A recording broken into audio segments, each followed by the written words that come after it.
आजमगढ़ में घाघरा नदी एक बार फिर से आसपास के दर्जनों गांवों के लिए मुसीबत का सबब बन गई है। जलस्तर के बढ़ने और घटने का क्रम लगातार जारी है, जिससे गांव और बांध के कटान का खतरा बढ़ गया है। सगड़ी विधायक वंदना सिंह घाघरा नदी के कटान से हो रहे नुकसान और 18.5 करोड़ की परियोजना से निर्मित ठोकर का निरीक्षण करने पहुंची। आपको बता दें कि वहां बंधे पर 3 ठोकरों का निर्माण होना था। तीनों ठोकर पर मिट्टी डाली गई थी। घाघरा नदी के कटान की जद में आकर करीब 20 मीटर से अधिक डाली हुई मिट्टी और जमीन कटकर नदी में विलीन हो चुकी है। विधायक ने बताया कि हमारे लाख प्रयासों के बाद भी गांव और किसानों की जमीन को बचाने के लिए ठोकर बनाने का निर्माण अब भी अधूरा है, जिसकी पूरी जिम्मेदारी विभाग की है। अधिशासी अभियंता की लापरवाही के चलते आज किसान खेती से विहीन हो रहे हैं। उनकी जमीन घाघरा में कटती जा रही है। शासन की मंशा रही है कि ठोकर बनाकर घाघरा की कटान को रोका जा सके, पर अधिशासी अभियंता और बाढ़ खंड के लोगों ने बाढ़ आने का इंतजार किया है और जब घाघरा में बाढ़ आ गई है तो अब काम शुरू किया गया है। आज स्थिति यह है कि सैकड़ों किसानों की सैकड़ों एकड़ जमीन घाघरा में विलीन हो गई है और आज गागीपुर गांव पर भी खतरा मंडरा रहा है। गागीपुर रिंग बांध के अंदर करीब 125 घर हैं, जिन पर सब पर खतरा बना हुआ है।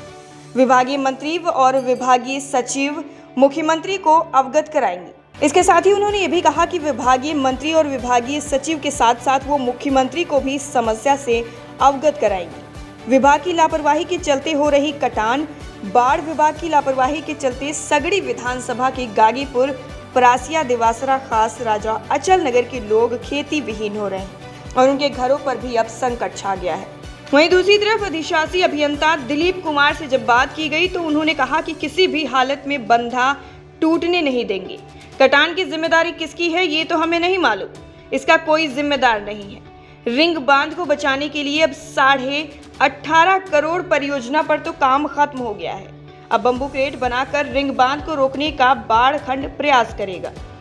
घाघरा की तेज कटान को लेकर ग्रामीणों में आक्रोश व्याप्त है। देखिए, जिस दिन इस बंधे को बनाने के लिए पैसा आया था, जनता के साथ साथ मुझे भी बड़ी खुशी हुई थी कि अब यहाँ की जनता के लिए ये हित का काम होगा।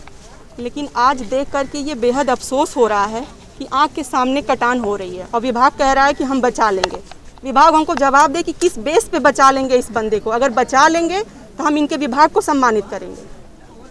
और आज जो है, जो काम जिस स्तर से चल रहा था, हमने 3 बार यहाँ बंधे पे आके इनके काम का निरीक्षण किया, लेकिन वहाँ हमें एक पैसे का आश्वासन नहीं मिला। इनका जो मानक था कि इतने दिनों में हम बना लेंगे, मानक तो दूर छोड़िए, ये हमको लग रहा है कि पानी भरने का इंतजार कर रहे थे, बढ़ने का इंतजार कर रहे थे कि बंधा कट जाए और हमारा यहाँ से काम तमाम हो जाए। तो ये जनता के पैसे का अहित हुआ है। देखिए, इस समय जो बारिश का जो है पीक है, इस समय यहाँ पे जनपद आजमगढ़ में 15 जुलाई से लेकर 15 अगस्त के बीच में सबसे ज़्यादा पीक रहता है बाढ़ का, और इस समय भी ये अपने पीक पे चल रही है। और अभी 2 दिन पहले घाघरा नदी खतरे के निशान के ऊपर भी बह रही थी। अभी ये नीचे उतर रही है, लेकिन कम होते समय कटान पैदा करती है।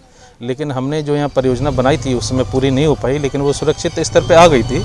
उसी सुरक्षित स्तर की वजह से आज हमारा जो बंधा है वो सुरक्षित है। बाकी इसमें जो कुछ फ्लड फाइटिंग का काम करना पड़ेगा तो हम वो कर रहे हैं, और हमारी पूरी टीम, हमारा पूरा टेक्निकल स्टाफ यहाँ पे मौजूद है। हम भी यहाँ मौजूद हैं और 24 घंटे यहाँ पे कैंप पे रह कर के ही पूरा काम कराया जा रहा है। टाइम 8 उत्तर प्रदेश के लिए आजमगढ़ से रत्न प्रकाश त्रिपाठी की रिपोर्ट।